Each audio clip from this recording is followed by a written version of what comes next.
Greetings and salutations. Welcome to the Agora forum to examine the unexamined life or whatever the heck we decided to throw together on the drive in. For those who have not joined us yet, we are the place where we talk about all the things you want to but may be afraid to. We here believe that the questions of faith, ethics, morality, and society are far too important to be solved through memes on Facebook or celebrity rants on Instagram. I am still Garrett, for those who joined us for the last 3 weeks. This is still Richard, my good buddy. Daniel was playing the Wizard of Oz today, the man behind the camera, the disembodied voice who shall be heard but not seen. I will be heard. He will be heard. He will make himself be heard. Very loud. As long as he set the mics up right, he'll make himself be heard. And we have the pleasure today of being joined by our very first guests ever. You will have that distinction for as long as you walk this fine earth. Joining us all the way from the thriving metropolis of Albany, Oregon. Actually, Corvette. Oh, wow. Yeah. They're really close to each other. Pretty much the same thing as far as I'm concerned. I just lump them in together. You know, it's really funny when you talk to somebody from the East Coast and they literally, like, everything west of the Rockies is just like California lights. Is that true, Kaya? We should introduce ourselves. I mean, like, yes. This is Kaya and Jake, by the way. I'm Kaya. Yeah. I'm Jacob. Yeah, I'm happy to be here. So is that Jacob true? going fancy today. Oh, yeah. Fancy. Jake or Jacob, whatever you prefer. So I'm from the Midwest, and basically we consider ourselves East Coast because we have to be associated with a coast or else you're like nobody, right? So we're like, yeah, we're East Coast, but the East Coast people, they don't think of us as East Coast. They're like, you're just some random person. We don't care about you. Now, where in the Midwest are you from originally? Ohio. Oh, okay. So upper Midwest. Yeah. Ohio's kind of in that swing area where you can kind of fall into the East, kind of the Midwest. You can play for either team if you want, depending on, well, you're Eastern time zone, technically, correct? Yes. Yeah, I often use whether I'm because I was born in California, whether I'm a Californian or an Oregon, it just depends on the situation. Exactly. How I want to present myself. That's a very Californian position, I think. In Ohio, like if you go to Florida for vacation, you don't tell them you're from Ohio because they'll tell you to leave. That was our attitude towards Californians. I grew up in Washington, and of course, when I would tell people, they say, "Oh, do you live near the White House?" You know. Then I would say, "No, there's a state." They're like, "Oh, so Seattle, right?" Like, I just give up. Yeah, I don't even bother anymore. It's all right. The fewer people know about Oregon, the better, is what I figured. Keep it that hidden secret. I was born up in Alaska, so technically I'm OG Pacific Northwest, as Pacific Northwest as it gets, you know. I just didn't spend a lot of time up here. I went pretty squarely, just ran straight into the middle of the country. It felt like I went Nevada and then Texas, came back to California, and I've spent way too much time all over the place. But at this point, I just call it California because I've spent so much time there. And it's convenient, as Richard pointed out. You can just be like, you know, California with discretion, you know, whatever for whatever situation you kind of need. California adjacent. Yeah, exactly. Yeah. Well, so for those who haven't joined us, what we like to do here is examine the questions of life through real, challenging dialogue and discussion back and forth, because as many of you hopefully will agree with, we believe, as we said, the problems of life are too important to be reduced down to simple, oversimplified, and quick, easy responses, which our high-tech society loves to do these days. Social media has been simultaneously one of the greatest things, one of the greatest curses our society has ever known, because it gives everybody a voice. It's also one of the biggest problems because it gives everybody a voice. And often people use that voice to say very dumb or misleading things. I think anti-vaxxers were always going to do what they were doing right now. We just know about them now. Exactly. Yeah. Pretty much, yeah. Yeah.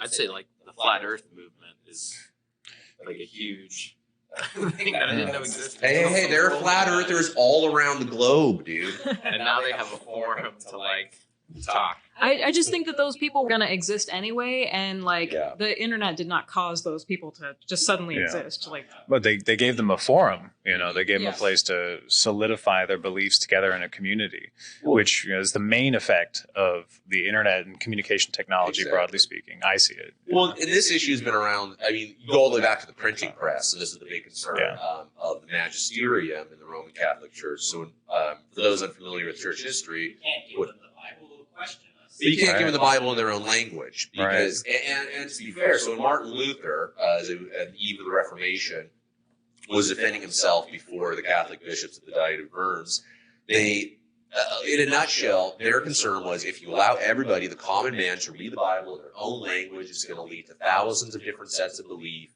It's going to lead to all these different movements, all these different people saying, I have the right interpretation. And Luther's argument was, so be it. He's like, yes, that's bad, but it's even worse to keep truth, the word of God from his perspective, out of the hands of all people. So you could make that argument that it causes a problem, but the ability to have more information in general is better than less information. Does it have problems? Certainly.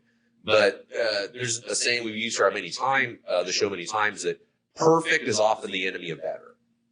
Because a situation isn't perfect, we throw it out completely versus saying, no, it's actually a lot better than it used to be, even though there are some problems that still persist from it. So I think I agree with that, especially considering the reformations that Japan had after World War II. Mm-hmm. So like their constitution originally was in a form of Japanese that the common people couldn't read. So when America came in and said, you need to change your government in significant ways, that was one of the changes that was forced on them.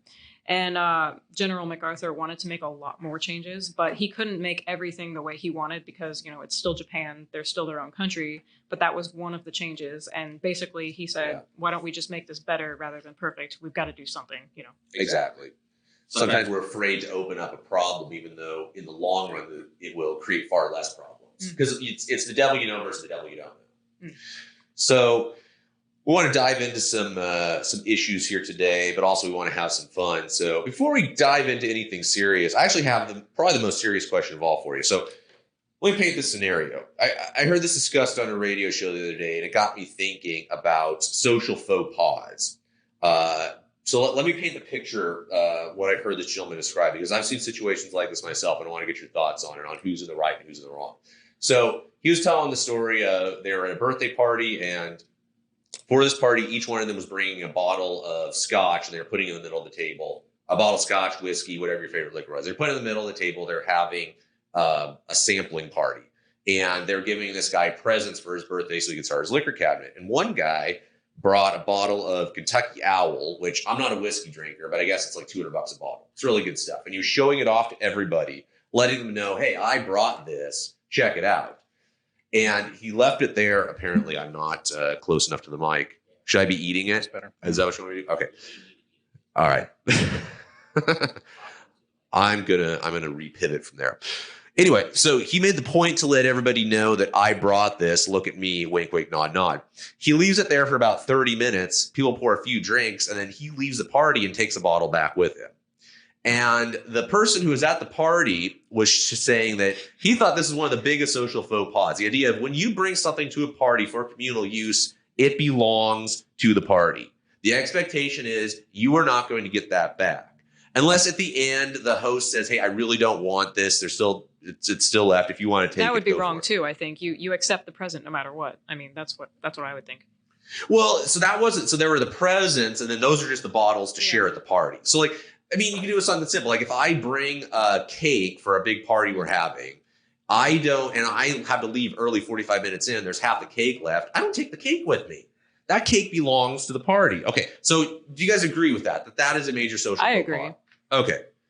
That sound borderline to theft to me. I mean, borderline theft. Yeah, okay. He got permission to walk off with the bottle, I assume. Right? He said he walked off with another bottle. No, he walked off with his own bottle, but it was a bottle he brought to be shared among the party. Oh, and then he just walked off with it. And he took his bottle back. I mean, he's kind of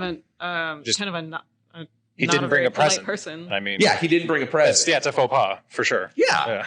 Well, you don't show it off and say like, look how generous I am, and then take it back. That's the worst. Yeah.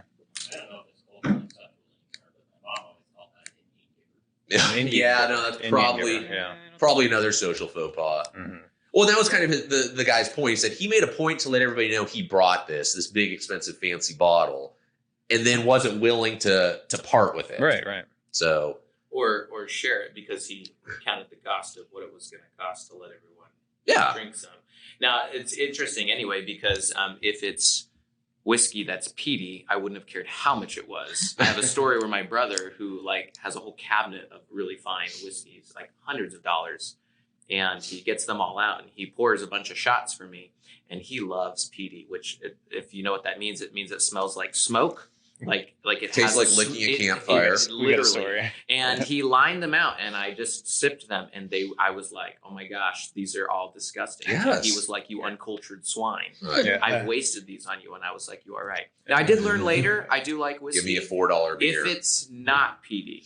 But if it is, then I have no interest in it, no matter if it's $1,000 or not. Yeah, PD smells like embalming fluid to me. It tastes like Wow. embalming fluid. I don't know. We went to. He had some, and Yeah. like he was sharing it, and we were sharing it with some other friends, and it tasted like we went to go see some like embalmed corpses. Yeah, we went to the local medical school because I'm trying to get in over there, and they had like a day where they showed everything off and answered Q&A, that sort of thing. It smelled. We went up to the morgue, and it's The taste swear to was the God, smell drinking of that that. whiskey, it smelled exactly like the embalming fluid. I was having Yeah. like It was amazing. like a memory of going to I that. thought it tasted pretty good.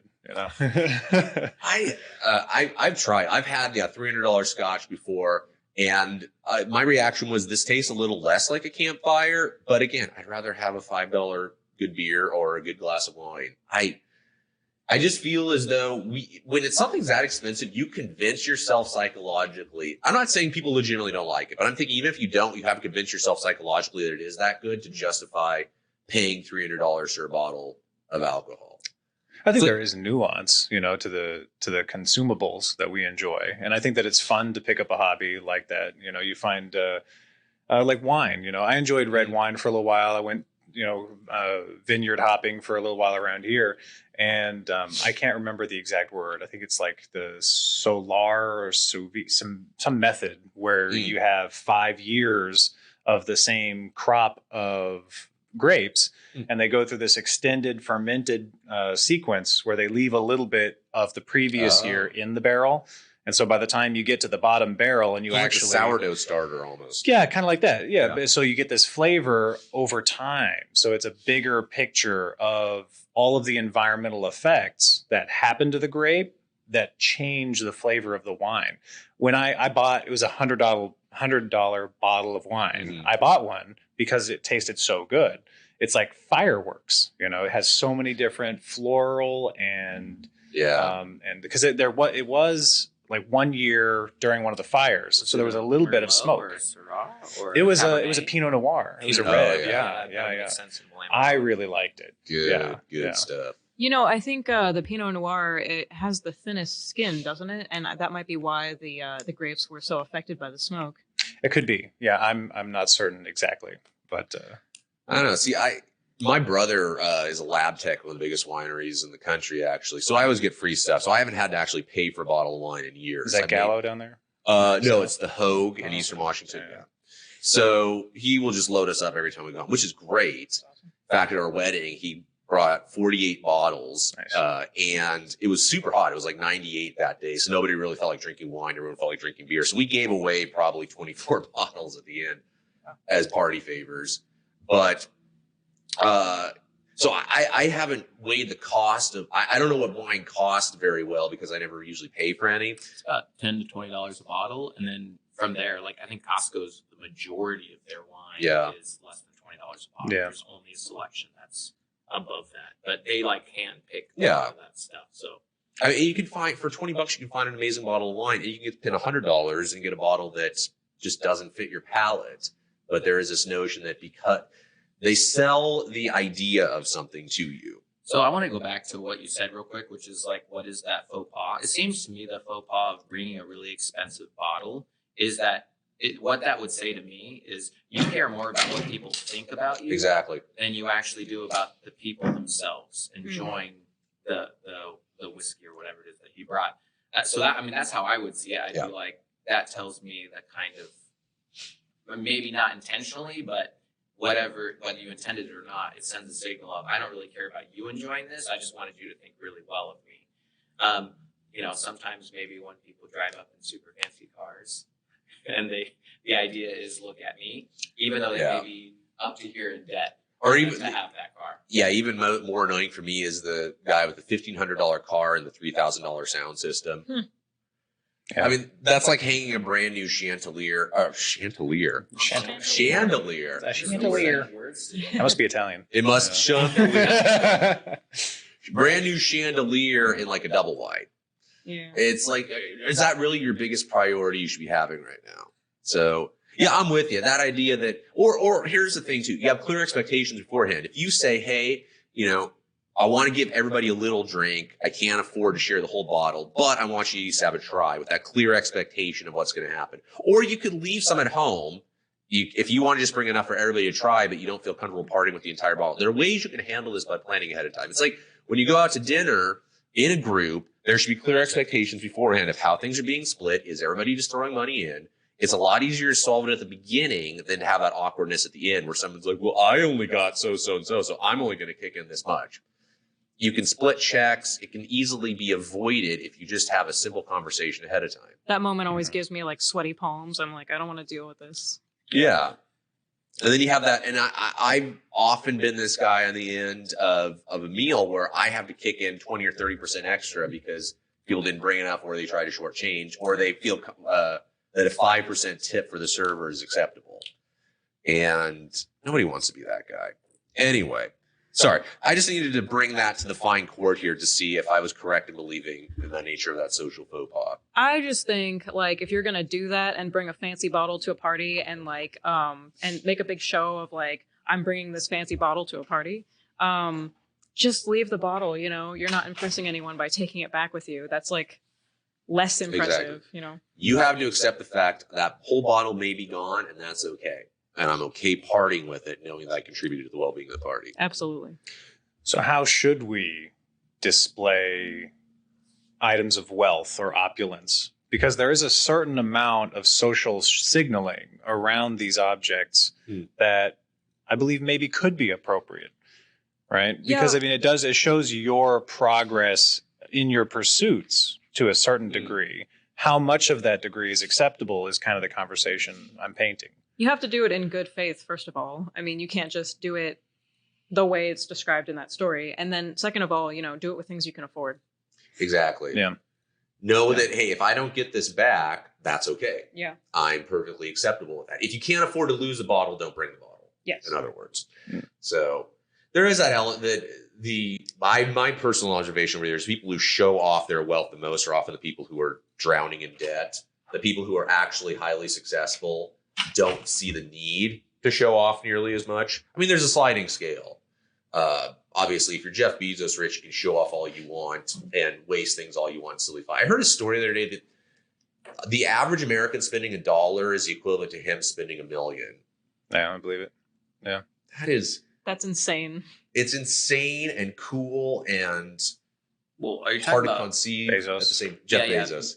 You're talking about liquid cash? Well, no, I mean, if you go by his whole net worth yes, is not the same as liquid cash. I realize, yes, it's a little misleading because he does not have $140 net worth billion would be to sitting sell in every a single vault. stock he owns, Yes. all of his properties, everything. So it's not always the same as. Yes, it's not a one-to-one equivalent, but still, just the idea that here's an extra $2 million is the equivalent of leaving a $2 tip when you get your favorite donut. And does that in itself mean that America is broken? Like, does that mean that, like, does that kind of wealth inequality mean that there is something necessarily wrong? Like, that's a valid question, I think. Yeah, well, I mean, it depends on what you prioritize and what you value. If you believe that this is a question we could actually dive into next week. Do we like the fact that a rising tide lifts all ships? In the free enterprise model, that's a basic concept that we have the capacity to be lifted up together. The problem is someone like Jeff Bezos, his boat can be lifted way higher than mine. Even though we're going up at the same time, his boat continues to get lifted higher. So you're envious because his boat is way higher than yours, even though your boat was higher than when you started, versus everyone's boat being stuck at the same spot. I'm more concerned about the small ships that can't handle a big rising tide, and they go under. I think that the question of the week here really kind of ties into this conversation, and I don't know if we want to jump ahead. So our question of the week this week is at Jacob's suggestion, is how has technology impacted our ability to relate to and understand each other? And I think you're right. I think that is when you look at the idea of jobs being eliminated due to automation, the idea of automation again being both a blessing and a curse. You can bemoan it for the jobs that it is eliminating. But at the same time, it has driven down the cost of material goods to a degree. It's given us the ability to have items delivered to our door at record time. Are we getting into discussion? We'll table that for just a minute. That's like a it is. which is a great We discussion. love our rabbit trails I here. don't think it's bad, but So for I guess this could transition a little bit into this idea of first world problems. So our first of 4 segments of the day is what we like to call our first world problem segment. So a first world problem, for those unfamiliar with, is this thing that when we live in a first world in a developed nation, we have the luxury of bemoaning things that in the grand scheme of things, from a global perspective, aren't necessarily that big of a deal. And to a degree, even in our modern society, even those living in poverty today, you could say, have a better quality of life than those living in luxury 1,000 years ago, to a certain degree. So we have the luxury as we progress of bemoaning certain things that for most of human history, when you're so concerned simply with basic survival, with food, clothing, and shelter, and making it through another day, you didn't have the luxury of bemoaning or the luxury of complaining about or the luxury of fighting against. Now we have that luxury to a degree. Not everybody, certainly. There's still an element of basic survival in the world as a whole, and even here in the United States. So we don't want to demean that. We don't want to dismiss that idea. But we do have the ability of bemoaning things that aren't that grand of a deal in the grand scheme of things. And one that I've always come back to, because this actually happened to me about 10 years ago. I was late for class one morning, lived in a tiny little apartment with my roommate, nothing fancy. 100-year-old water system, most likely. And as I was turning the shower on, it was middle of January, so it was cold outside. I remember getting so frustrated because it would not heat up for about 30 to 40 seconds. I remember shaking my fist and being angry and thinking, I am late. What is the deal with this? Where's my instant hot water? I just can't deal with this. I remember this moment where I had an epiphany and started to realize this idea that how many around the world have no running water at all right now? How many around the world would love if their biggest problem was that they had to wait 30 seconds for a hot shower that they can simply have by turning a knob and by pulling a lever? And here I am complaining that I had to wait 30 seconds for it. They're going to be slightly late for my class, which, by the way, I can get in my motorized vehicle and drive to. So that's one that's always been close to my heart and has helped me to appreciate the blessing of running water to the point where every time I get in the shower now, I pray and I thank God. I say, hey, thank you for this. Thank you for the ability that I can turn this lever and have warmth. Unless my wife is just taking a 40-minute bath, which she does sometimes, and then I hop in and have to bemoan her for that fact. No, I'm kidding. I love you, dear. But that aside, so I don't know if you guys have a first world problem or a situation similar to this that comes to mind right now.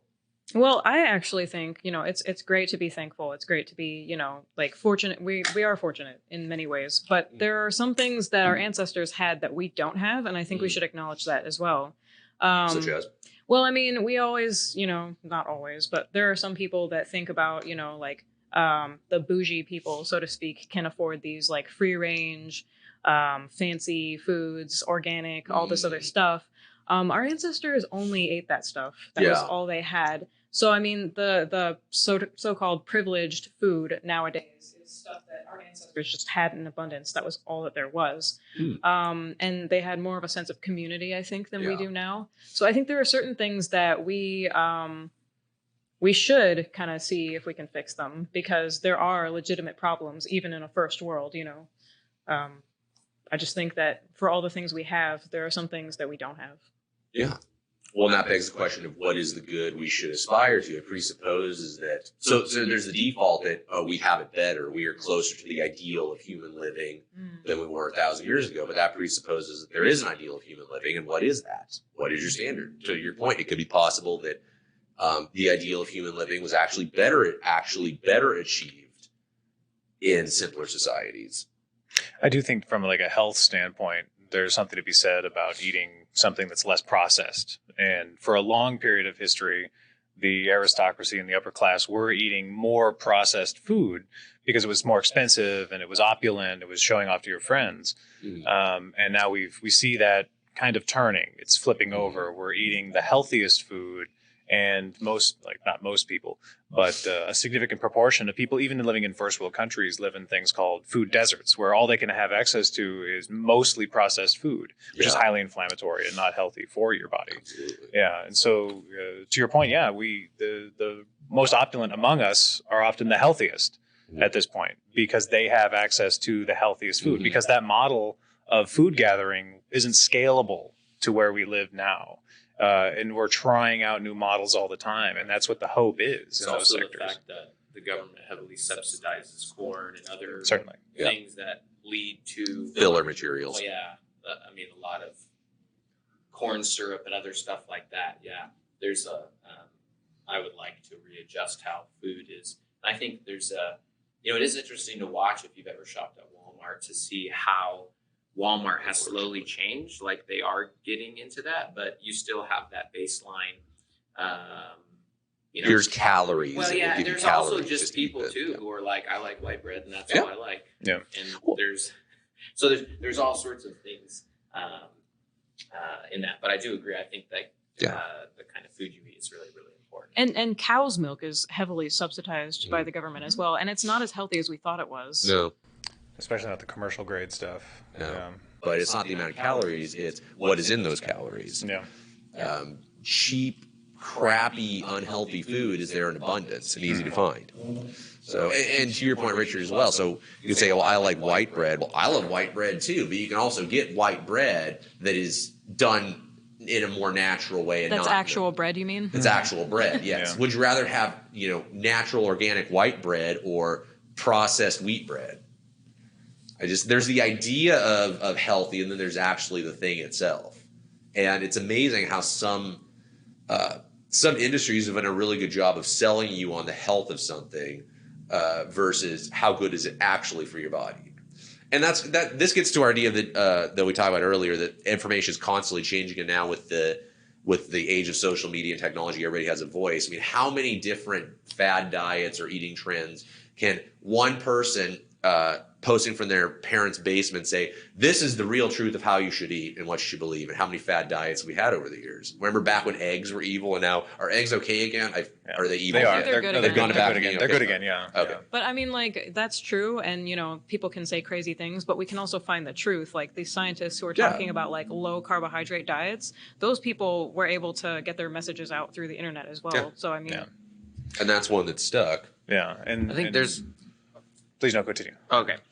I also think that our understanding of ketones, like, I'm on the ketogenic diet. I haven't been doing it very well the last couple of weeks, but I should have brought my creme brulee donuts in Our for you today. understanding of how ketones work is only 100 years old, and it was they used to think it was a starvation issue, and so the science about that has come a long, long, long way. So our understanding of intermittent fasting and the benefits of intermittent fasting, and how probably people 100, 200 years ago were automatically intermittent fasting, and that it's not by necessity, and it's actually not bad for you, because there's this whole state of autophagy that you go through, which actually kills off all your dead cells, gets rid of them, recycles them, it regenerates your NK killers. It does all sorts of awesome things. A lot of natural antioxidants, all are produced. Glutathione Resets on a big your one. system, controls your insulin levels, does all sorts of really cool things. See, and I grew up largely being told the opposite. When you fast, your body goes in starvation mode, Correct. so you store and more that's, food. And unfortunately, the last 20 years, a lot of the research has Which, been if you do for days and undoing days, that. could be. Yeah. And one of the key things that I learned is that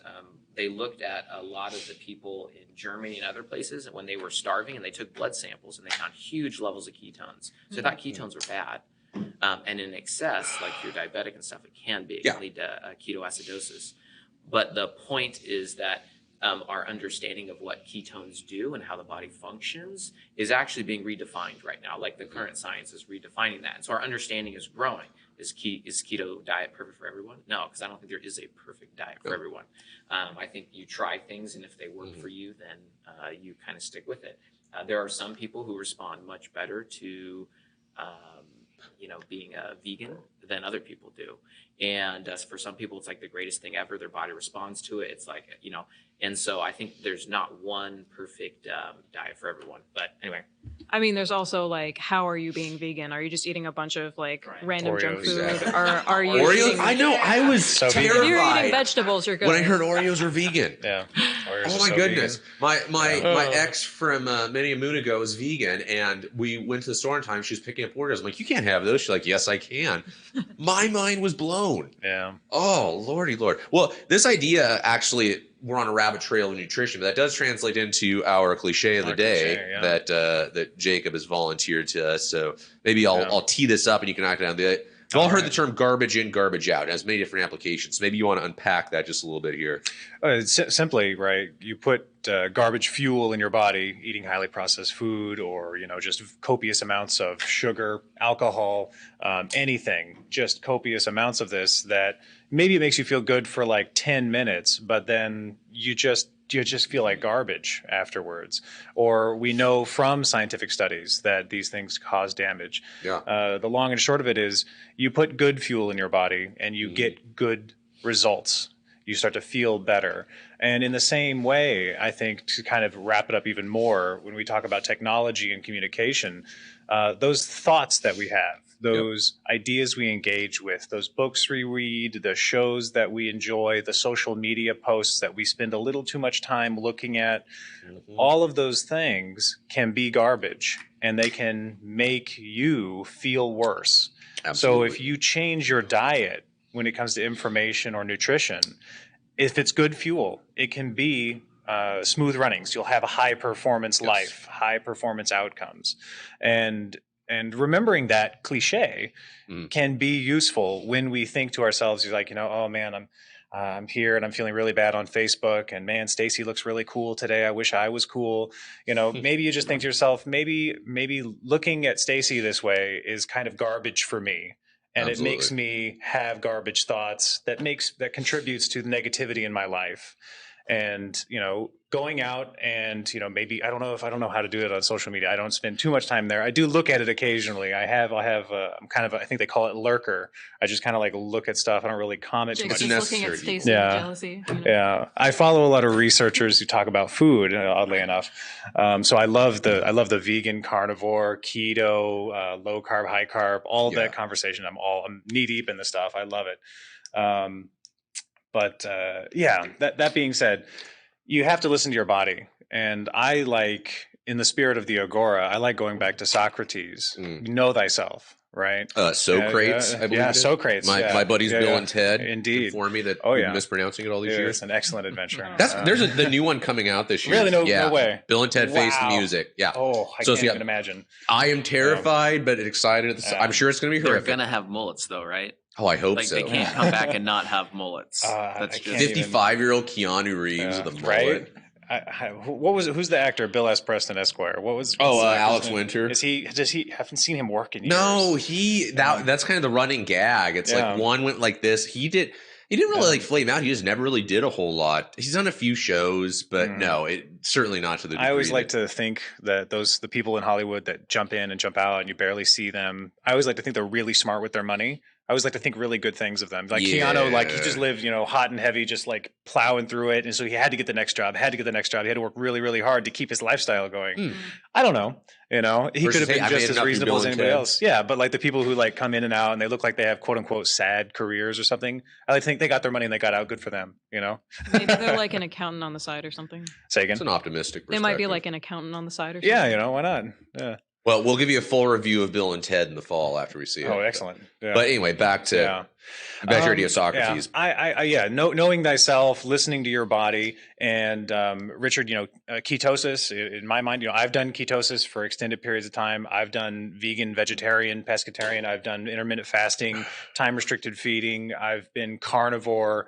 I've fasted for 5 days before, and it's all good information. To act within your bounds of safety, right? You know what your body can do. And then you slowly start to find all those edges within yourself, right? How does my body feel when I'm in a ketonic state for an extended period of time? How long before keeping steady do I start to encounter problems? So at that time, it might be good to refeed with some carbohydrates. If it's 1 week, start there. If it's, a month, start there. Get to that place, maybe. And depending on all these different metabolic effects, they happen in your body at different rates. And so it all takes time. It takes a lot of patience and reflection. You can't get too hard on yourself. I see a lot of people just berating themselves and others. There's all of the puritanical nonsense that comes out of people who it's veganism or die, it's carnivore or die. And these cycles are so important for the human body. It is. Yeah, I'll tell you what I like to do in a minute, but go ahead. No, it's fine. I think one of the things, like relating it back to how technology is, humans are very tribal in how they think, and humans are very tribal in how they think. Yes. Let's do that. And so it's really interesting that, when you get a tribe of people who are on, keto, or I was vegan for a while, and certainly everybody else is not okay unless they're vegan. That was sort of the message. And one of the things I've tried to move away from is allowing the pure think, I guess, I don't know what the word is for it. Dogma, sure. Yeah. Of like, this is the only way to eat. No, it is a way to eat. Yeah. And there can be great health benefits from some of them. I don't think I did as well on veganism. I was really miserable. And I've done much better on ketosis. Like, low carb doesn't really do anything for me, but ketosis, fat emphasis, has been really, really good. So part of the whole thing of like garbage in, garbage out is, how do you allow people to think for you? And I think that's one of the keys, is like, technology sometimes does the thinking for you, where you just assume the position of the person telling you what to think. And so then you assume what you think the other people are saying. So hold on, let them keep going. Go ahead. So like when I think about food in the most optimal sense, so our food is a signal to our body about what's going on in our environment. And if we think about our ancestors, right, they would only have food at certain times of year. There were festivals around, harvests and different kinds of harvest. And this is when we go hunting. It's when we all have a lot of meat. So we eat a lot of meat for a few weeks, and then we go back to how things are, quote unquote, regular. But in an optimal world, we would all be able to eat clean, nutritional food from our local environment, because that local environment, where you actually spend time, is sending a signal to all the plants, from the sun, from the different weather systems. All of those signals create and compound a relationship with the local environment that we need to tap into. Insofar as we spend time inside under artificial things, this is processed lighting. That's not the sun. This is processed air we're all breathing. It's filtered. We're taking things out. There's whatever chemicals from the building coming into this space. This is all sending signals to our body that our body doesn't understand. Our body wasn't created to feel these things this way. It changes. We all have felt differently walking into a beautiful building than we are when we walk into beautiful nature. Both equally awe-inspiring, but they're there for different purposes. And to live in relationship with your environment, I think, is the best way to move forward.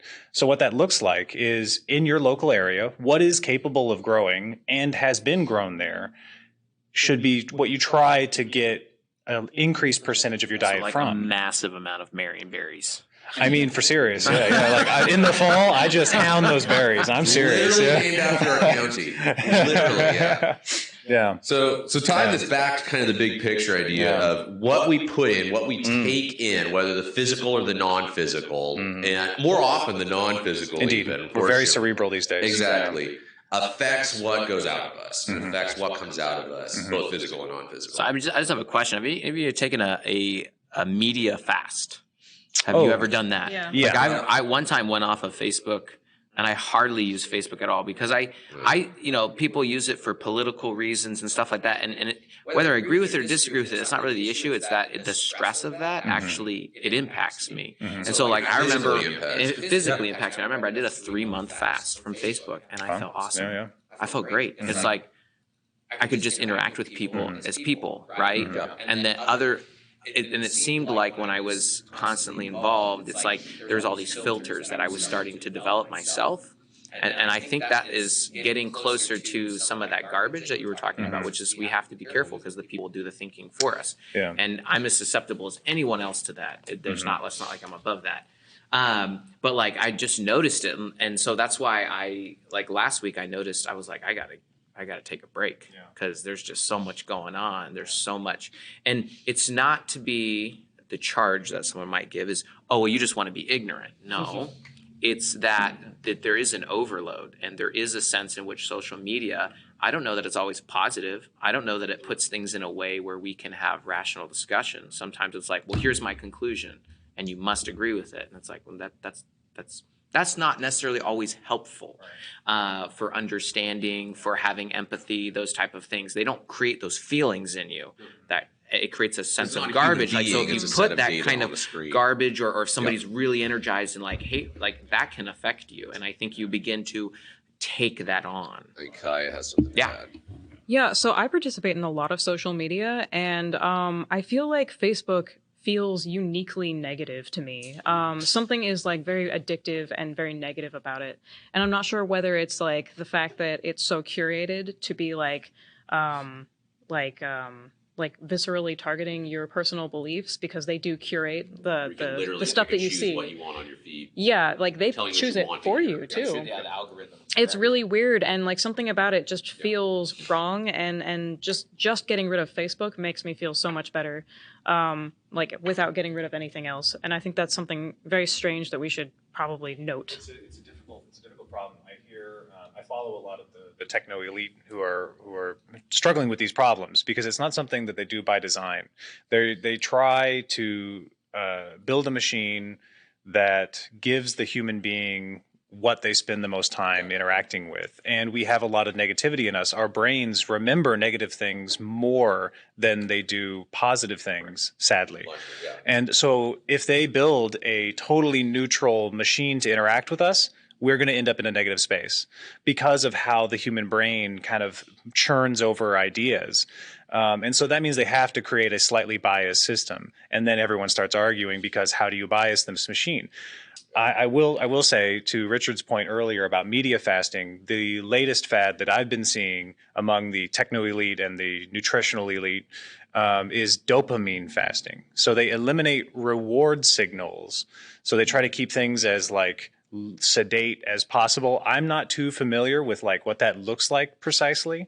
I do know that the techno elite again is separating their children from a lot of the platforms that they create and maintain in a big way. Like they just don't want their kids, playing Fortnite for endless hours, right? There's a relationship with screens that civilization is demanding of us.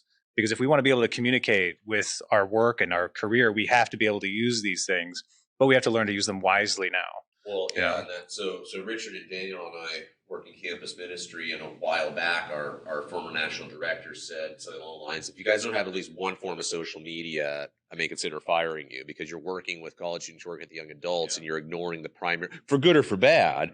They're saying it's a primary means by which so much is communicated and done. And it gets to that point where there is certainly a benefit, like event planning. It's great to be able to just say, here's all the details. I can share with who I want on Facebook. They can click if they're coming or not. It's much easier than calling people up, writing it down. There is certainly a blessing to that. So it's like, you don't want to throw the whole baby out with the bathwater, but at what point does the negative outweigh the positive? And that's what, on an individual basis, is sometimes, by the time people stop to think about that, they're so far deep in that they can't break that cycle. So I think one of the, we're kind of getting, let's just dive in. I think we should just dive into the question of the week. I think one of the things, and I think, I think you're right in that our brains are programmed for danger, is how I would put it, but negativity. But like, you're going to remember the thing that could hurt you versus the thing that you're like, oh, that was nice, that thing sticks out in your mind. And one of the ways that I think is really interesting is the comment section is so interesting, not because of what people don't say, but because of what they do say. Like, I don't know many people who would say the kinds of things that people say in the comment section to someone's actual face. 99% wouldn't. And to me, like, one of the ways technology has impacted is it has removed the humanness of the person on the other end. And so, and everyone wants to point the finger and say, well, it's really these people doing it. I think it's all of us. Like, I think if you participate, you're going to naturally, it's just the byproduct of what it is. You're talking about a post. You're not talking about you can flame and call someone all the most horrid names in the world. And yet, even if I totally disagreed with you, I would never go to that place where I'm like, oh, I don't think it's productive and good. But it's a lot easier to do when it's through a screen, when it's a collection of random data. But here's the point. Exactly. Here's the place where I'm going with that. I'm trying to be honest. Is the tendency, even in myself, where I would never do that to you in person. The tendency that I know in myself is, it feels really simple and like actually, I'm not sure what the right word is. It feels right to type in action and be like, bam, there you go. Versus like, I made a difference. In real life, which I wouldn't talk to somebody like that, right? I would value the sense of this is a real person and they might have feelings and they have a backstory and there's something maybe I don't it removes that. It removes that and brings you to a place where the only thing that you think about, and this is where I wonder if social media isn't a mirror of ourselves. Does that make sense? Like how right we are, how et cetera. Versus when you get people like working in the talking, there's a little bit of like self-questioning you have to do. There's a little bit of give and take. It's not all or nothing. It's like, let's negotiate. Let's see, what do I really think is the most important versus what I won't. And kind of, so whether they meant to or not, and I don't think Twitter or Facebook will not to do this on purpose. I think it's just the natural byproduct of it. And I think it's something that I'm really hoping scientists pull out and extract in a meaningful way where we can understand kind of how to undo those things. But that's something I've noticed in my own life, is just how negative comment sections are, and the fact that you can just say things that you would never actually probably say to another human. Now, some people might, I get that, but most people wouldn't. The exception to the rule, certainly. Well, and this idea of coming to the table on social media doesn't really exist, because coming to the table says we're going to come as equals. We're each going to advocate our case, and we're going to try to meet somewhat in the middle. We're going to try to share this table for the common good. Social media says, I'm going to take the table and bash you over the head with it. This is my table now. Until there's no incentive to give anything. Essentially, it's wholly take, because you're not dealing with an actual human being, and so often, we miss that point of, okay, do we actually want to consider that maybe not everything I believed, everything I've come to view about this could be wrong? It doesn't invalidate every single thing I ever believe, because we also view it as, if I could be wrong on this, what else could I be wrong on? Well, you could be right on a lot of things as well. But you could say, hey, in light of new information that I was not aware of before, I am changing my viewpoint on X, Y, or Z. That's good. That's healthy. That's constructive. But again, there's not a lot of incentive to do that when you're not dealing with actual human beings. When you're dealing with this information on a screen versus saying, hey, this is a person, this is a human being who has come here to the table with concerns, and I want to validate that for whatever reason, even if it's an illogical reason, they are feeling it for a reason. So before I got married, my wife and I did premarital counseling. And one of the things our pastor told us that I remember to this day is, your wife is not looking for you to solve the problem right away. She is looking for you to just understand and acknowledge how she's feeling. Whether you think it's a rational reason or not, something has brought her to this point where she feels that way. And if you understand, okay, this is what brought you to this conclusion and this belief. Now you could say, I don't believe that's necessarily a valid belief because of X, Y, Z, but I realize and I understand what has happened in your life has led you to believe this. And that really can only happen through personal dialogue. But that takes time and effort versus just sitting behind a screen and clicking, which is convenient and easy. I'm getting waved at right now by our wonderful producer. Sit, screen wave. Speaking of garbage in, garbage out, I'm going to go push some garbage out of my body right now. So, very tasteful. You guys continue this dialogue. I'll be right back. Okay, so there was the thought of like of the other person on the other side of the screen on the internet not being a person in some sense, like they're distant from you. I think that it's wise to remember that they are a person for your own personal benefit, just because everything that you say on the internet time, and it can be a record of you saying something insane to a person say in real life. And so it's you don't want that brought up. Someone bringing up like an old post that you made 10 years ago saying like, did you threaten this woman's life? Did you say you were going to like follow her home or whatever, even though you were clearly joking? It doesn't sound funny when, you know, your boss is bringing it up to you in a serious setting. So I think that's just. My mic is working anymore. I can't hear myself. Sorry. Oh, there. Oh, you are? Oh, pardon me. I'm sorry, Kai. I think that's all I had to say All about right. that, really. Well, there's a sense in which,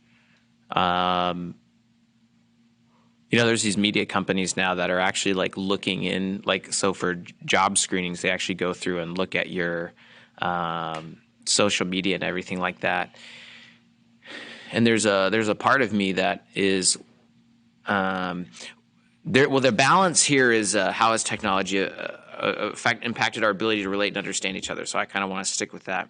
One of the things that I think is interesting or thought-provoking is that is my life my own, or the time I spend online, if that's personal, is it really personal, or is it for everyone to see?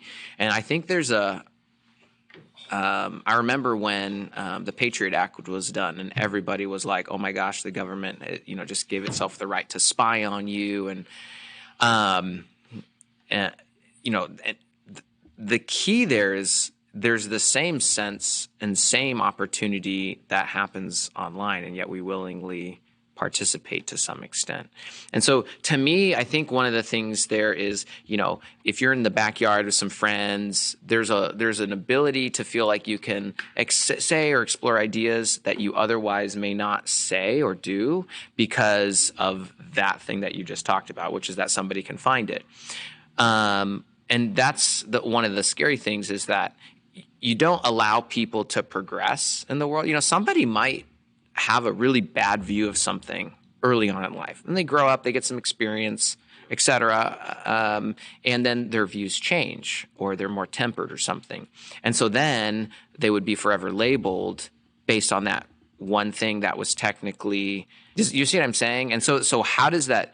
Is that technology? It encapsulates everything as though that's the thing for all time, versus, oh, this person is growing and thinking and changing. I'm sure you've grown and changed. I'm sure you've grown and changed. I've grown and changed since I was younger. I have different views. And so technology almost doesn't allow us to do that. It makes us have to say, like, this is my, one of the things I always tell people is I reserve the right to be wrong, and I reserve the right to change my mind. And you can see, if you follow anything political, people use that as like a battering ram against you. But well, yeah, but maybe it's because you now see something better, or you have a different perspective, or something got moved. And so to me, that's one of those hard, difficult things to understand is, is private life really private, or is it now on display for everybody? And I think that's a question that even the media giants need to answer, which is that stuff yours? Because you're the one who created it. I think technically it's theirs. I think that we should encrypt a lot of these things and take ownership of our data personally. Yeah, I think that it is us. And I do think that humans abuse the information when they accuse each other blindly. If we come from this place of ignorance, we attack someone with ignorance. But if we show that we're humble before the information that we have in front of us and the person we're trying to deal with, then we can instead say, do you remember this? Do you remember saying this? What was going through your mind here? Does it still apply to you? Because these are the concerns I have as an employer, say, that you'll still act disconcertingly around, object X. I want you to be safe around object X, because I care about that. Well, and we arbitrarily draw the line at what is, they say that there's things that are just so egregious, there's no context for it. And it's interesting that, and there are some things that you could say, if you made that statement at some point in good conscience and in your right state of mind, it is certainly disturbing. but context always does matter. Now, you may look at the context and decide it's still not appropriate. I still think that if you had this viewpoint, or especially if you still have this viewpoint that is so disturbing, given the nature of your work, it could possibly disqualify you from your ability to perform said work. But you're right. We don't want to accept the fact that people can change, that situations can dictate, how we act and how we respond. Although on the other side, I've heard also in premarital counseling, saw a great illustration where a guy held a water bottle up and he shook it and he said, "Okay, why did water come out of this bottle?" I don't know if you guys have heard something similar to this before. And this reason is simple. He says because water was inside. It's like if something comes out of you, it's because that was inside of you. So there is an element of if that came out, it's the idea that people will say, "Oh, well, I was drunk, so you shouldn't hold me responsible for what I say." In reality, you can say, "No, that's probably actually more truthful. You were unfiltered. That was what was inside of you anyway. You just didn't have the self-filter to recognize by saying this in public, it might cause me harm, so I'm going to censor myself." And how do you explain people who lie like crazy when they're drunk? Like they just tell people outrageous lies just to see if they will believe it. Yeah, there's a ton of people. The opposite, where it's just a confessing. Well, you have your different categories. There's your confessing drunk. There's your dialing drunk. I'm talking about like showboating drunk. They're like, yeah, I'm a newly graduated lawyer or something, and they're not a lawyer. They've never been to college. Interesting. Just like saying crazy things to see who believes it. Well, maybe they're sociopathic and they've told themselves that so much in their subconscious that they actually believe it. Because I've seen the opposite of people who are highly intoxicated, that you actually get just raw, brute confession. Morals. I think what you mean is like what do they call it? Pathological liar. Somebody who convinced himself this is somebody who's convinced himself in their mind this is the truth. I am a lawyer to enough where they believe it. That doesn't register that they're lying. So I have a question. I want to keep us kind of going down this. Do you guys think that more or less political problems, world problems, would be solved if we could get people to sit down and talk with each other in person? That's a tough one. Gut reaction is yes, absolutely. Isn't that what ambassadors are for? That is, in fact, what they're supposed to be doing, and I think it's really hard to represent the collective emotional, rational state of large quantities of human beings, because we do trust other people to make decisions for us. I'm not on Capitol Hill here in Salem, petitioning for all of the things that I want and think should happen in the state of Oregon. But I trust that the duly elected representatives are caretaking this situation in a way that I find amenable enough not to go riot in the street, say. I'm still content enough with governance where I am, current circumstances aside, where I'm at, everything is still okay as far as I'm concerned. Yeah. If there are 10 people in the nation, you could do that. Where literally right.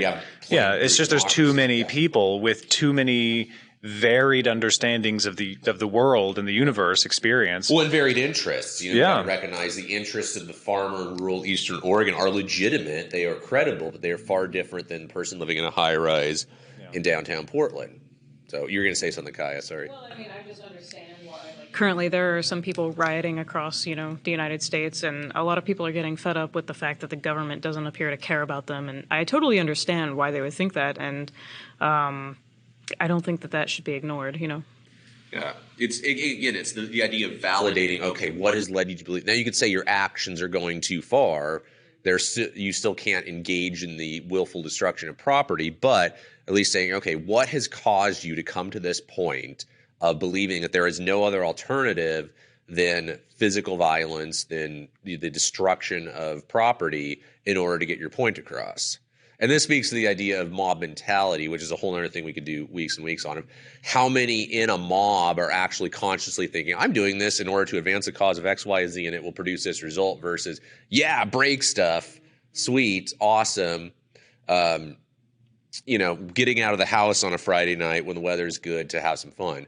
I just think it's interesting there's the old adage that persons are smart, people are dumb, that when you get a mob together, reason tends to fly out the window in the face of just this overwhelming group think. And that's the idea of dispersing a mob, is for the point of, okay, when everybody scatters as individuals, they're less likely to engage in this irrational, destructive behavior. Even if their message, there's the idea of what they're trying to convey, and then there's the thing itself. And sometimes the idea is good, but the thing that actually comes out is not good.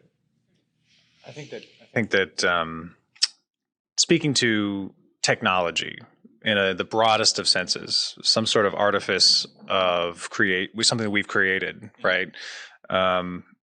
Language can loosely be defined as a technology. I like to think of it in terms of psychotechnologies. It's a behavioral technology, something that we've trained ourselves to do to improve our circumstance as social animals to some extent. And so when we advocate for ourselves, we also find it difficult to get our entire point across. It's hard for one person to describe their inner workings well enough to satisfy their own needs. Oftentimes, even among people they are intimately related to, it's difficult for them to express these emotional states to satisfy themselves, let alone to satisfy others and the needs of the situation. And so we capitulate or we compromise internally for the hope and the sake of our relationships with each other.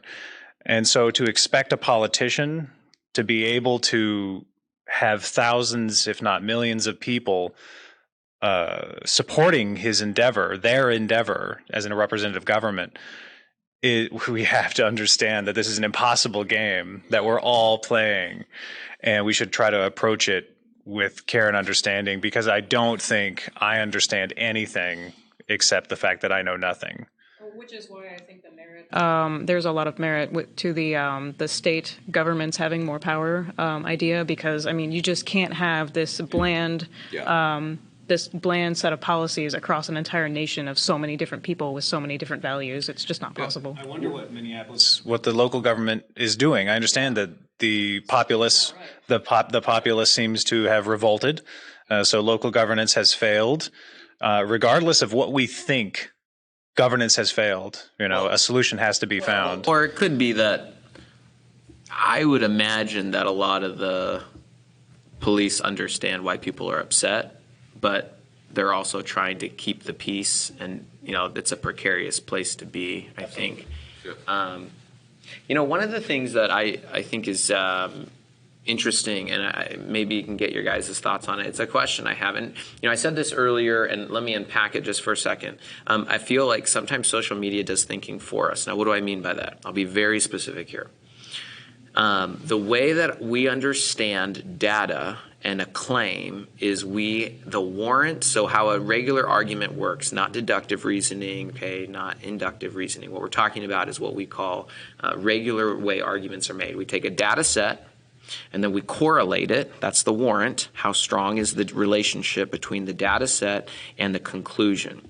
And oftentimes, what I've thought about is technology has impacted us by doing the thinking for us. So what I mean is a meme, a conclusion is drawn. It's very forceful. It's very like this has to, something. It's just very powerful. And so you don't necessarily think through the assumptions in the warrant. You don't think through the way in which things are correlated. And so you just agree with the conclusion without actually having looked at anything else. And to me, that causes a problem. It could be that the thinking was done right, and it's a good conclusion. Yeah. But it removes the person's involvement in that process, which I know not everyone has the time for and everything. But one of the things I think is interesting is that technology, the more it removes us from that, the more it's just swaying, just like you either have to agree or disagree versus, well, let me think about it. Does that make sense? And I think that's something that is different when you get people in a room together who can process and move through things and go, okay, well, I hadn't thought about that. That's a really good point you made. Or, I didn't see that other point over there. Or I don't quite think that justifies your conclusion here. And the more we rely on that, I actually think the more as a group a society, we actually potentially tend to think less. Well, I think memes, to your point, are particularly both powerful but also dangerous because we see a visual, and that visual speaks to us much more powerfully than raw data. So you, I mean, just trying to think of an example here right now. You see a visual of Beautiful Squidward. Oh yes, very beautiful Squidward. Okay, so you see a visual of a poor farmer in Iowa, and he says, because of this bill, my subsidies were cut, and now I can't pay my bills, and my farm is going under, and they're destitute. And you see them starving, you see their poor family, and that speaks to our emotions, and it leads us to a certain conclusion without the data behind that, where you could say, okay, this is why, unfortunately, we had to do this. Maybe there's simply no more money left and budget cuts need to be made. There's because by doing that, we are able to, feed 50 times the people versus if we kept these farm subsidies, whatever it might be. And just the idea that we see a visual and it strikes a certain emotive response within us. And that's very powerful. But you look at the data or the reasoning behind what brought that visual into being, and it's actually much more complex sometimes than just what a visual image will portray in our conscience. So you're going to add to that. I think you guys have very little faith in people's reasoning ability, because I've seen memes making fun of other memes, like in response to a meme that just doesn't make sense. I think there's a subreddit called The Right Can't Meme. It's basically just a bunch of people making memes out of existing memes that they don't like, in response to the argument that they think is fallacious, basically.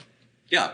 If somebody takes the time to go through that and point out the flaws in this meme and say, hey, this is why this information is incomplete. The picture is real, but understanding the context behind it gives a much greater perspective to why. But there's so much out there. 69% of millennials only read headlines. That's what the research I read that 2 weeks ago. That's what the latest study shows. So who reads the news?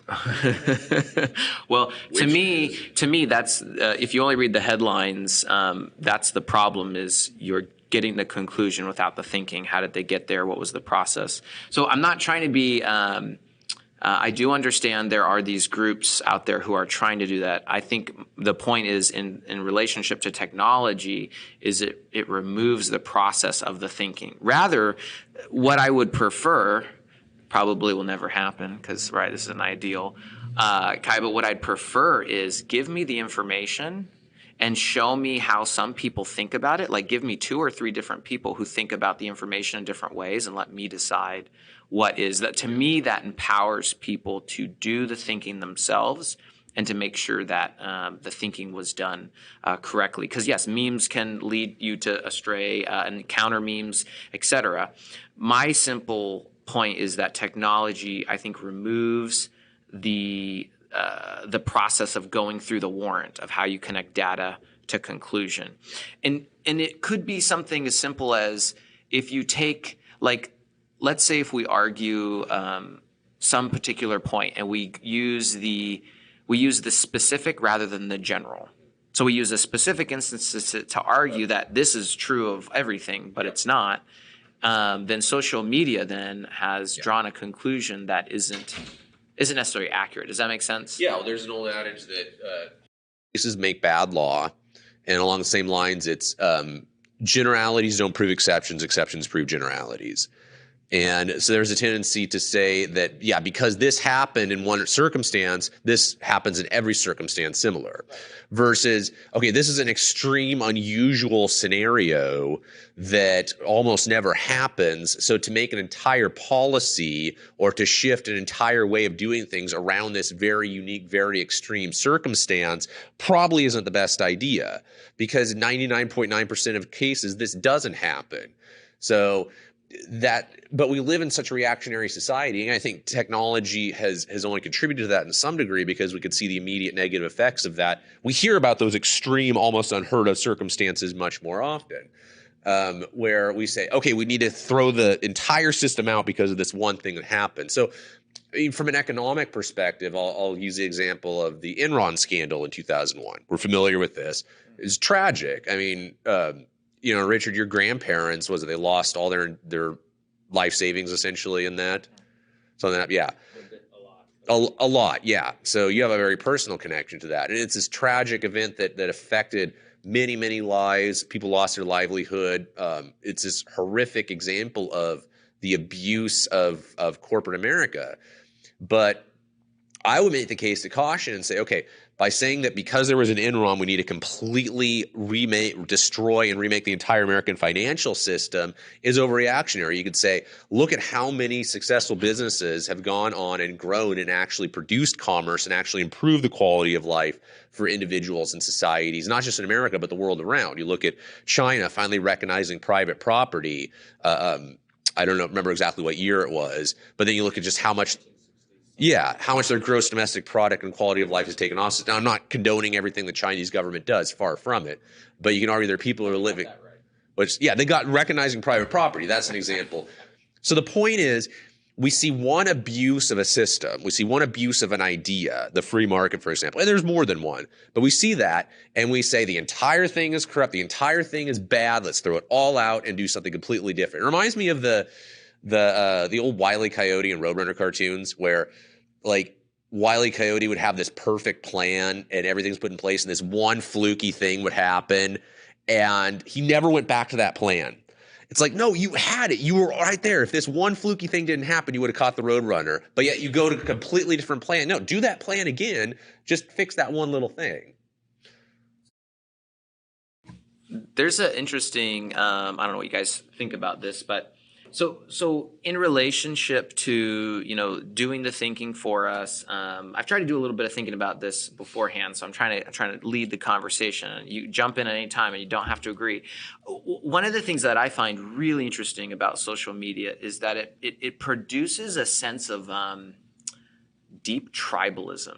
And so this is one of the things I'm actually probably most concerned about. I do believe, Kaya, you made a really good point. There are people who can think rationally and are trying, right? Doesn't mean you always get it right, but they're trying.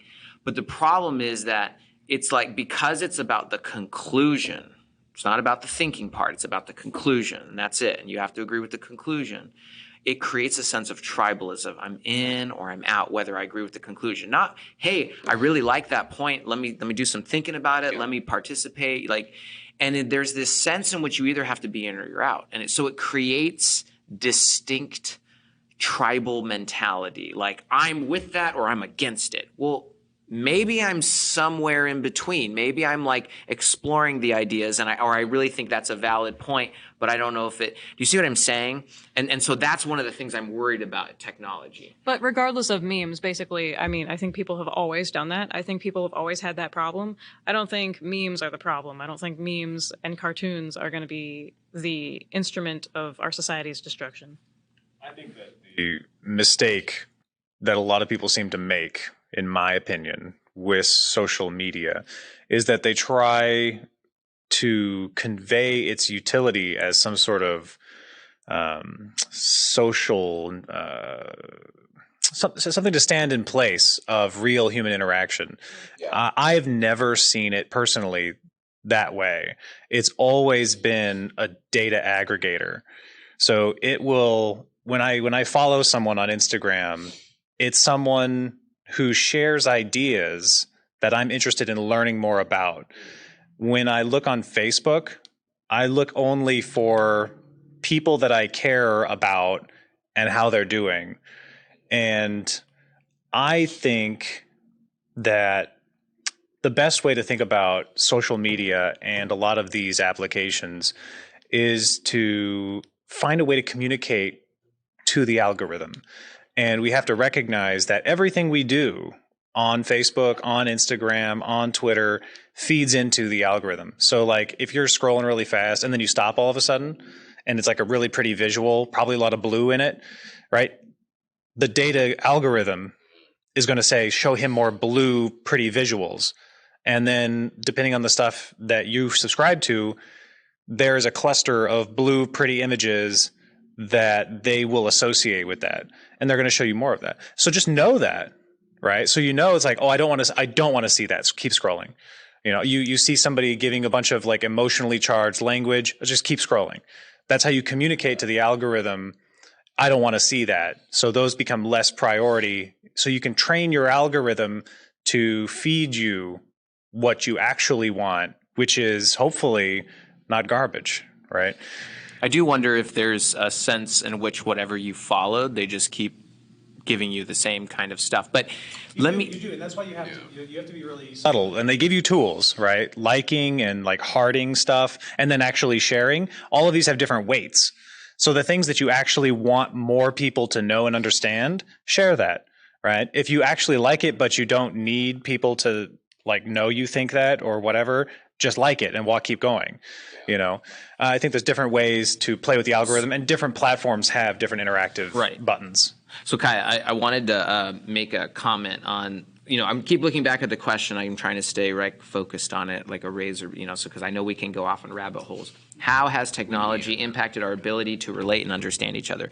I think one of the things, I don't know what you think about this, because I'm not trying to say as this is the only way to think about it, but there is a certain sense, and Jake, jump in on this as well. There's a certain sense in which I feel like 60 years ago, I've talked to a lot of older people who've been through the 60s. They've been through some really rough times, but they said the way that people kind of look at each other and talk about each other, it was in the extremes, like if you were in the news media or something, but the average person could be neighbor to neighbor. They could disagree on things and talk to each other.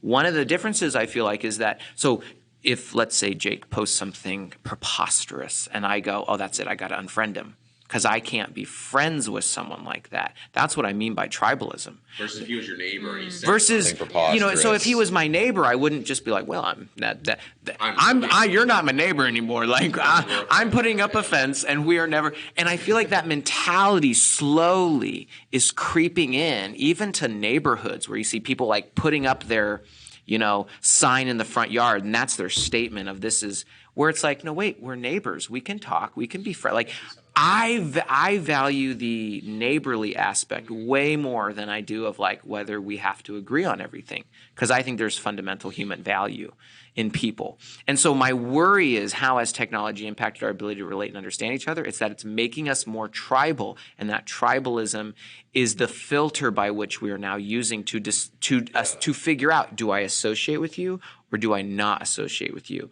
And then through that, and this is where it'd be really interesting to see some sociological studies, there are key words that people in each tribal group have that they use to discern whether or not you're in or you're out.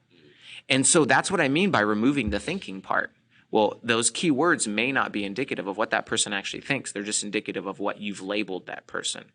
Well, in response to that, what Kaya is talking about is that these problems are not necessarily new. They're just illuminating. Yes. The technology is illuminating things that we have had going on against us for centuries. Like, we used to kill each other over land. We don't do that anymore. But we still have that tendency to maybe. You have it, I want it, I'm going to take it. Right, I think like neighbors don't kill each other. That's what I mean. But I think Kaya's saying that we're illuminating things that have kind of always been there. By the way, can our audience hear you right now? No. Otherwise, probably not. Yeah. So just ignore the dead air. The luminous background.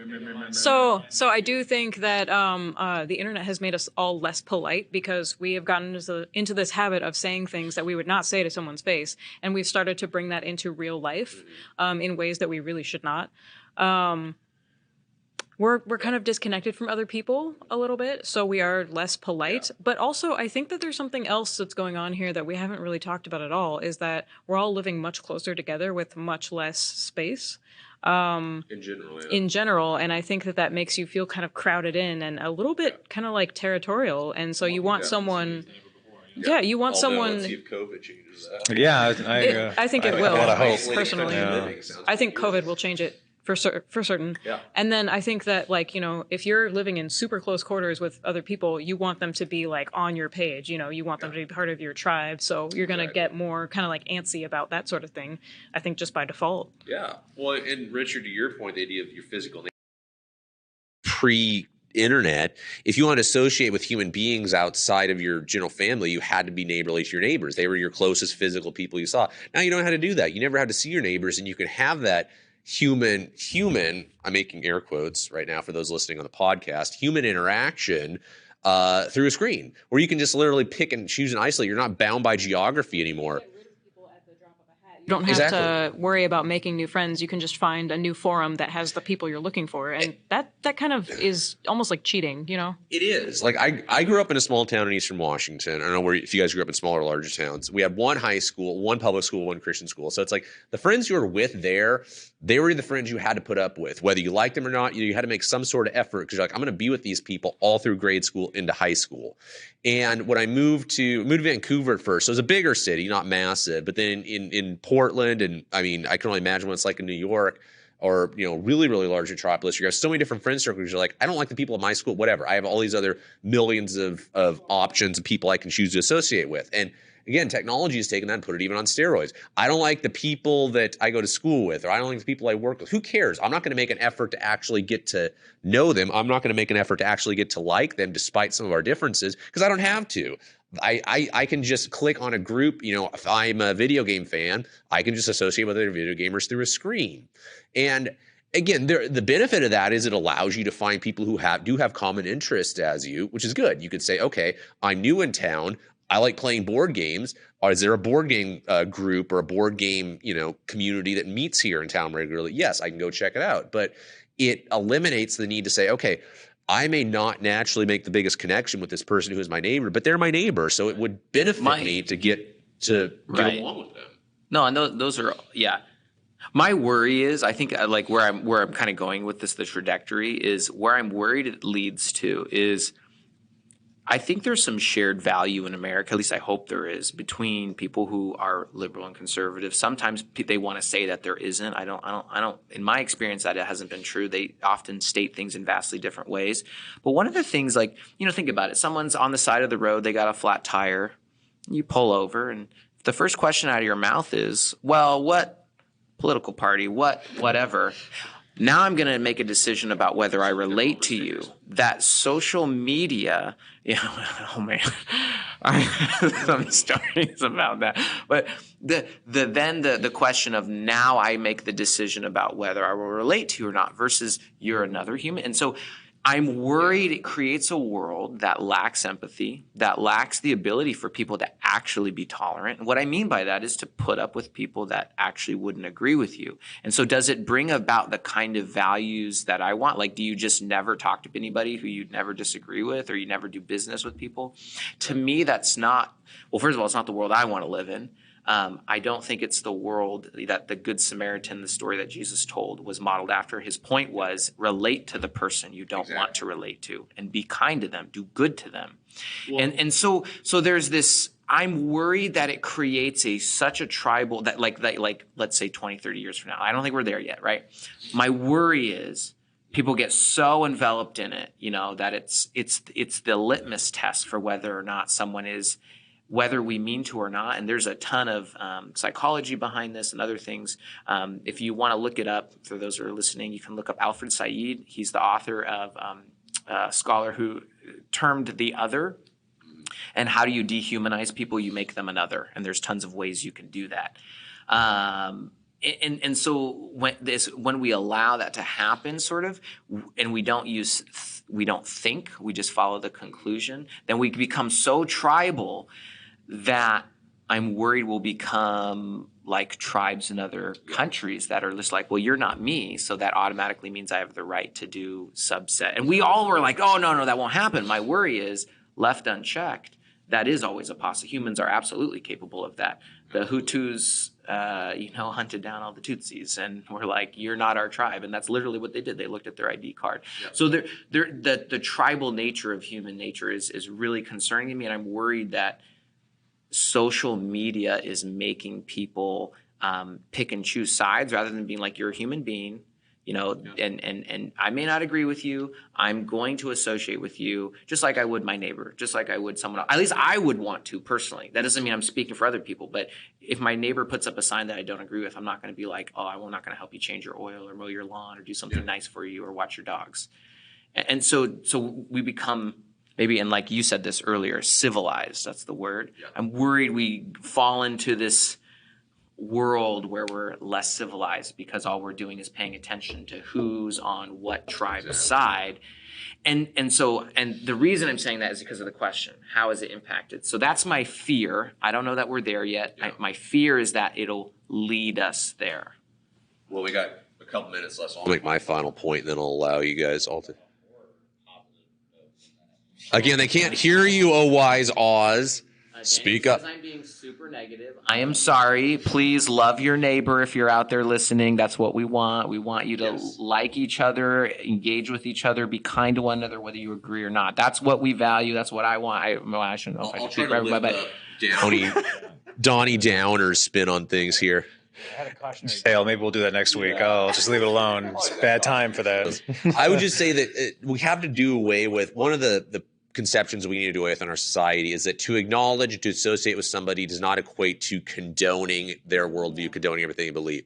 So you could say, oh, you talk to your neighbor who, believes in this, this, and this. So you believe in this, this, and this. No. And to your point of the parable of the Good Samaritan, one of the revolutionary ideas that Christ introduced, and whether you're a person of faith or not, I think you can agree he was the most influential person to ever live. And the fact that one of them, and one of the most transformational figures in human history, because the gospel message introduced this idea that everybody is my neighbor and everybody is entitled to certain privileges and dignities because they're created in God's image. And not everyone is my brother.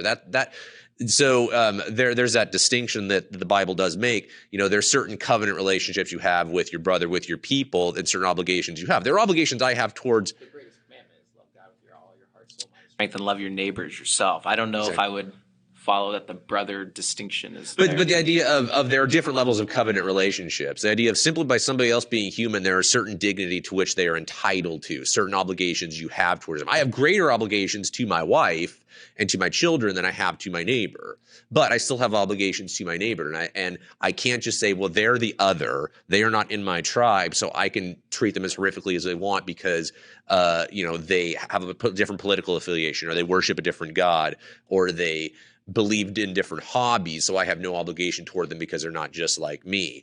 Whereas I have an obligation to love them, to show them basic human dignity and decency and validate their humanity. And by doing such, I'm not validating everything they hold to and everything they believe. So you can say, hey, I love this, the way this person does so-and-so. I don't like everything about them. I don't agree with everything about them.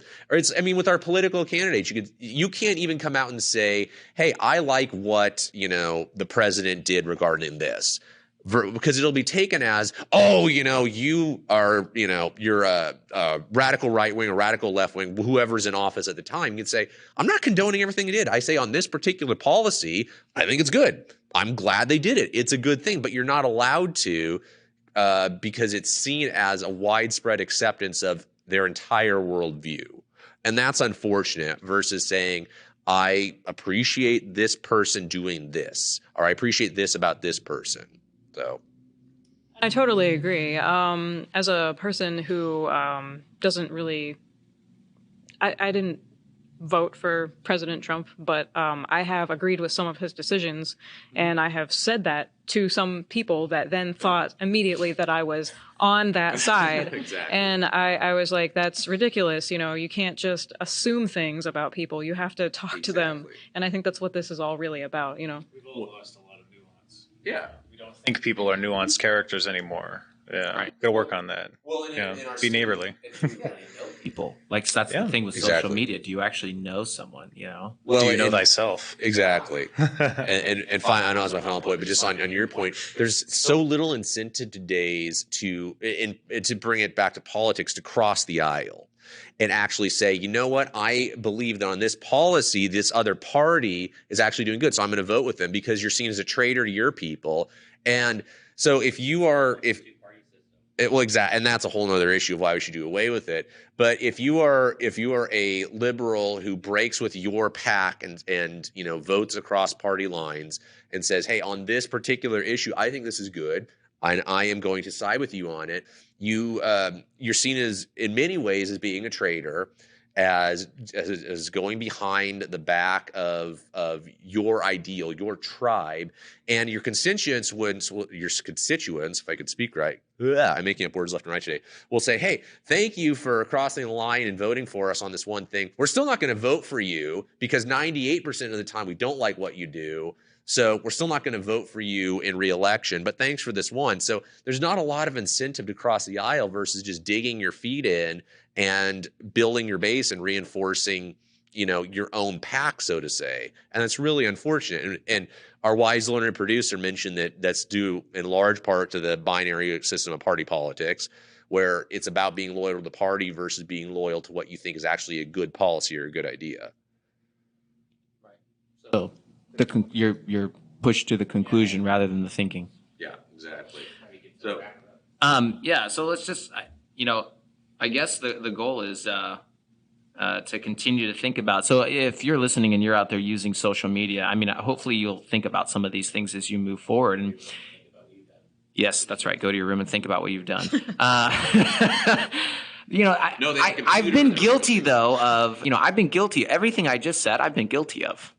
And I think that's one of the key things is one of the difficulties sometimes, this is a whole nother subject, but we tend to think everyone else is the problem rather than, I'm just as susceptible to this as everyone else is. I'm just as susceptible to groupthink, to drawing the conclusion without thinking, to just being like, well, yeah, I agree with this, so I must be against those people. Well, that's not necessarily true.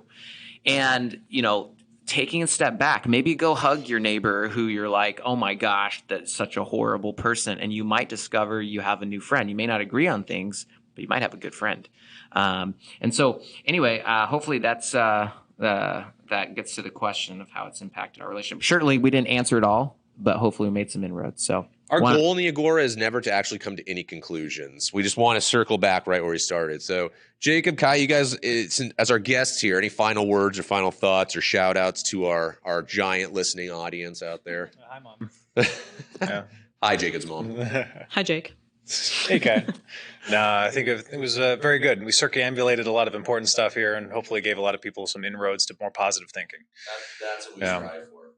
Yeah. So again, if you guys have any thoughts, questions, if there's questions or ideas that you would like to hear discussed here, if you're interested in being a guest and joining, we don't claim to know everything. We don't claim to know a lot of things. We just, like I said, we're people who believe in the value of discussion, the value of face-to-face conversation, human interaction, and that there is a lot of good being done out there through dialogue, through real conversation, through those with whom you disagree and you may not see eye to eye and everything. So consider that possibility as you go about this week, especially as our world begins reopening somewhat. I might actually go out to lunch today for the first time in months. So it is weird to think about. Yeah. We went to our favorite coffee shop just up the road at Broadway the other day, and it was probably 30 people between indoor and outdoor. And it was a good vibe. Gotta be careful. I know. I think people are dipping their toe in slowly, but it was good to do something normal again. So within reason, within caution, go out, do normal things, enjoy the sunshine. Yes. Wash your hands. That's my message. Exactly. On that note, thank you so much, Team Agora, and we look forward to joining you again next Friday.